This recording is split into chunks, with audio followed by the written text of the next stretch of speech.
Bismillahirrahmanirrahim. Assalamualaikum warahmatullahi wabarakatuh.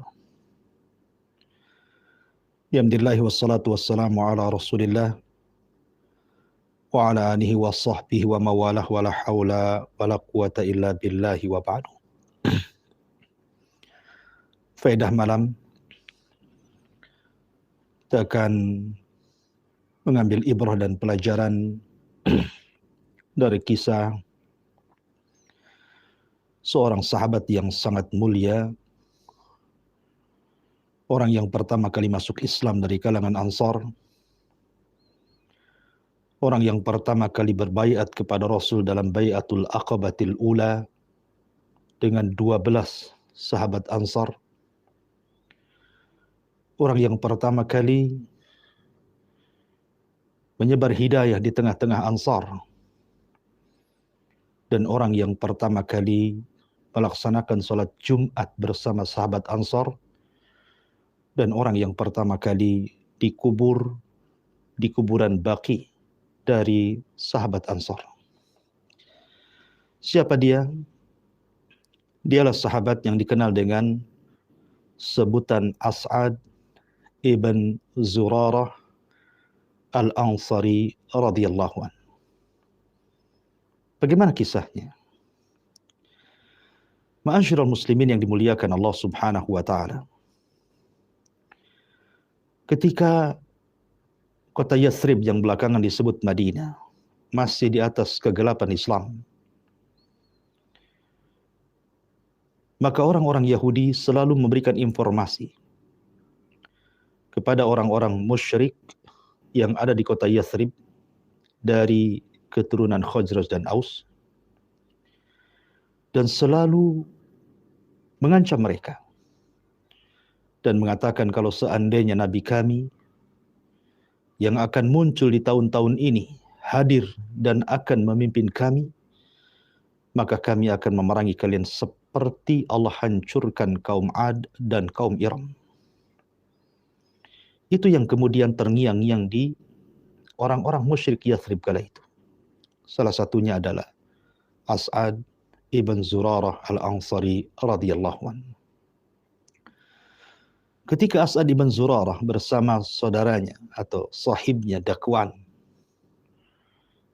dan kedua-duanya belum masuk Islam, melaksanakan haji ke Mekah, tiba-tiba kemudian berjumpa dengan sahib mereka dari orang-orang musyrik Mekah yang bernama Utbah ibn Rabi'. Utbah ibn Rabi'ah ini mengeluhkan kepada As'ad ibn Zurarah karena ada seorang laki-laki di Mekah yang mengaku dirinya sebagai nabi dan menyesatkan mereka, bahkan menyesatkan agama bapak-bapak moyang mereka dan memporak-porandakan barisan orang-orang musyrik Mekah. As'ad ibn Zurarah yang memang sudah mendapatkan informasi bahwa tahun itu adalah akan keluar seorang nabi, bukannya kemudian ikut geram, tetapi justru dia penasaran. Akhirnya dicarinya orang yang dimaksud Utbah itu. Rupanya dia berjumpa dengan Nabi sallallahu alaihi wasallam dan dia sedang tawaf di Ka'bah melihat Rasul beribadah dengan ibadah yang berbeda dengan orang-orang musyrik yang sedang melaksanakan manasik haji ala jahiliyah tentunya.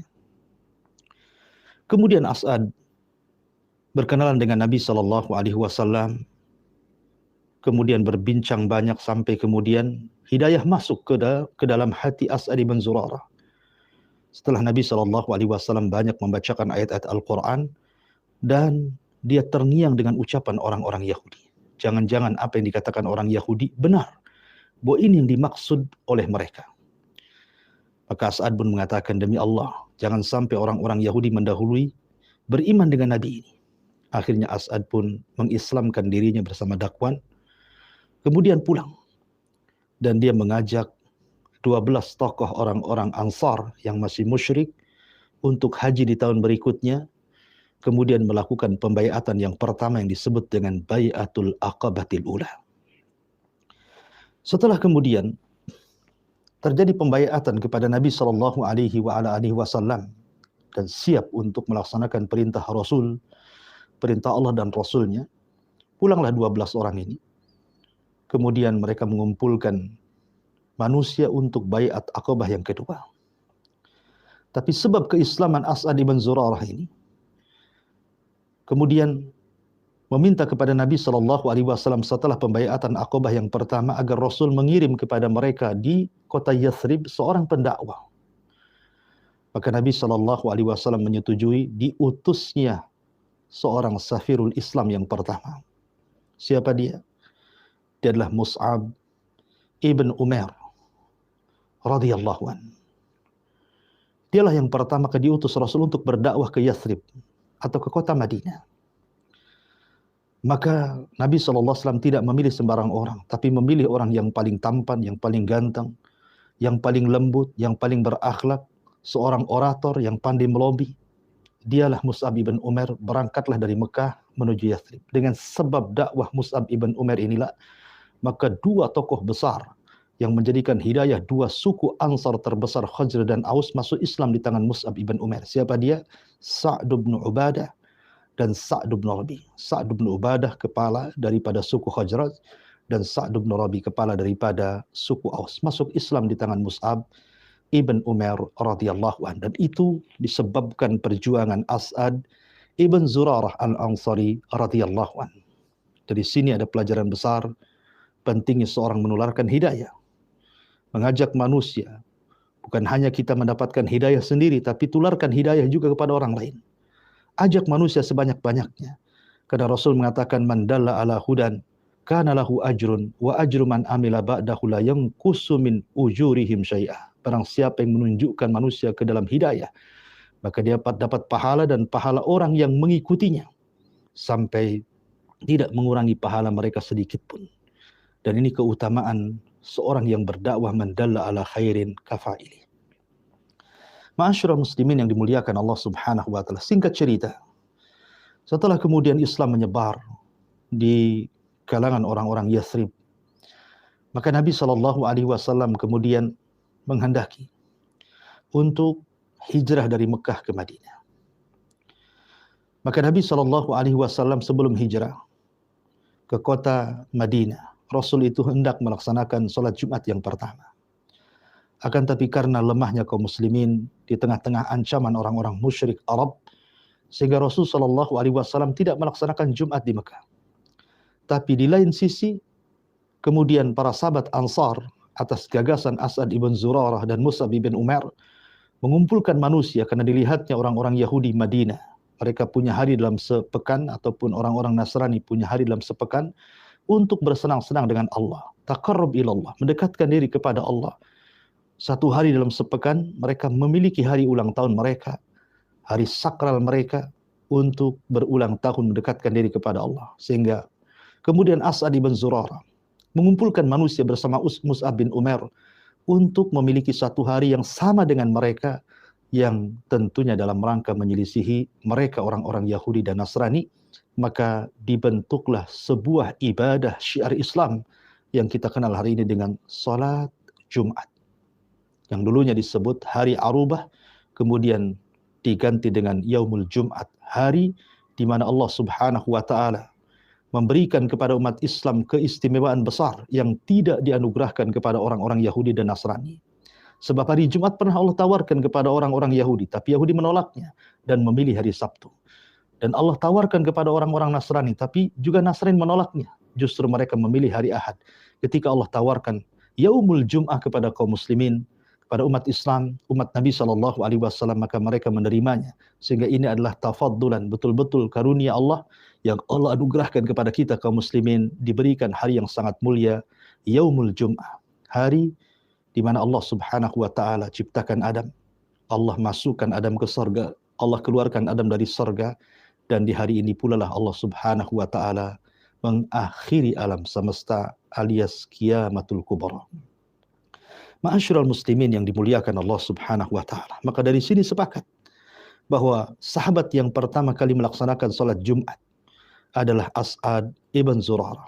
Sampai ada seorang sahabat apabila di hari Jumat mereka menangis dan berdoa kebaikan kepada As'ad ibn Zurarah, sampai anaknya bertanya, kenapa dia melakukan hal seperti itu? Maka ayahnya mengatakan, sesungguhnya aku teringat bahwa yang pertama kali melaksanakan Jumat adalah As'ad ibn Zurarah radhiyallahu anhu. Ma'asyiral muslimin yang dimuliakan Allah Azza wa Jalla. Ketika Nabi SAW betul-betul hijrah ke Mekah, dari Mekah ke Madinah, kemudian 4 hari di Kuba dan membangun sebuah masjid, maka bertolaklah setelah 4 hari di Kuba menuju Madinah. Ketika perjalanan antara Kuba dan Madinah, maka singgahlah di Bani Salim. Maka Nabi SAW kemudian karena datang di waktu zuhur, dan sholat zuhur adalah sholat yang pertama kali dilakukan Nabi SAW yang diajarkan Jibril kepadanya, dan ketepatan hari Jumat, maka Nabi SAW mengajak semua sahabat Ansar dan Muhajirin untuk melaksanakan sholat Jumat di Bani Salim. Maka inilah pertama kali Rasul melaksanakan sholat Jumat bersama para sahabat, sehingga turun surah Al-Jum'ah, idza nudiya lis-salati fas'au ila dzikrillahi wa dzarul bai', dan begitu seterusnya. Ma'asyiral muslimin yang dimuliakan Allah Subhanahu wa taala. Maka setelah Nabi SAW sampai di kota Madinah, Rasul membangun Masjid Nabawi. Masjid yang merupakan masjid kedua termulia setelah Haram, kemudian setelahnya adalah Aqsa. Berdasarkan hadis yang ma'ruf, siapa yang salat 1 rakaat di Masjidil Haram maka sama dengan 100.000 kali salat. Kemudian siapa yang salat 1 rakaat di Masjid Nabawi sama dengan 500 kali salat. Dan siapa yang salat di Masjidil Aqsa 1.000 kali sholat, dan siapa yang sholat di Masjidil Aqsa sama dengan 500 kali sholat. Artinya bahwa keistimewaan Masjidil Nabawi lebih dibandingkan Masjidil Aqsa. Ma'asyiral muslimin yang dimuliakan Allah Subhanahu wa taala. Maka singkat cerita, As'ad pun berjuang bersama Nabi SAW. Akhirnya dia pun Allah uji dengan penyakit yang ketika itu tidak bisa diobati dengan cara yang lain kecuali dengan kai. Kai itu maksudnya besi yang dipanaskan kemudian diletakkan di luka-luka. Dan dialah sahabat yang pertama kali, yang akhir terkali atau akhir yang diobati oleh Nabi SAW dengan kai, karena selepas itu Nabi SAW mengharamkan tidak boleh melakukan perobatan dengan kai. Bahkan Nabi SAW bersabda di hadapan para sahabatnya ketika menjelaskan 70.000 orang yang masuk surga tanpa hisab dan azab, maka Nabi SAW menyebutkan 4 sifat. Salah satunya alladzina la yastarkun wa la yaktawun wa la yatatayyarun wa ala rabbihim yatawakkalun. Orang yang tidak minta diruqyah, orang yang tidak minta dikai besi panas, dan orang yang tidak tatayyur, serta orang yang tawakal kepada Allah Subhanahu wa taala. Alasannya karena kai dikhawatirkan merusak kesempurnaan akidah, karena terkadang orang yang diobati dengan besi panas dikhawatirkan takutnya melebihi daripada takut kepada Allah Subhanahu wa taala, sehingga mengurangi kesempurnaan tauhid. Maka dengan sebab itulah Allah Subhanahu wa taala takdirkan penyakitnya semakin memarah, dan sebab itulah meninggalnya As'ad ibn Zurarah, dan dia pun sahabat yang pertama kali dari kalangan Ansar tentunya yang dikubur di kuburan Baqi. Adapun dari Muhajirin yang pertama dikubur di kuburan Baqi adalah Utsman ibn Mad'un radhiyallahu an. Inilah faedah yang bisa saya sampaikan tentang seorang sahabat yang sangat mulia, As'ad ibn Zurarah. Mudah-mudahan ada manfaatnya. Subhanakallah bihamdika, asyhadu an la ilaha illa anta astaghfiruka wa atubu ilaik. Wallahu ta'ala. Assalamualaikum warahmatullahi wabarakatuh.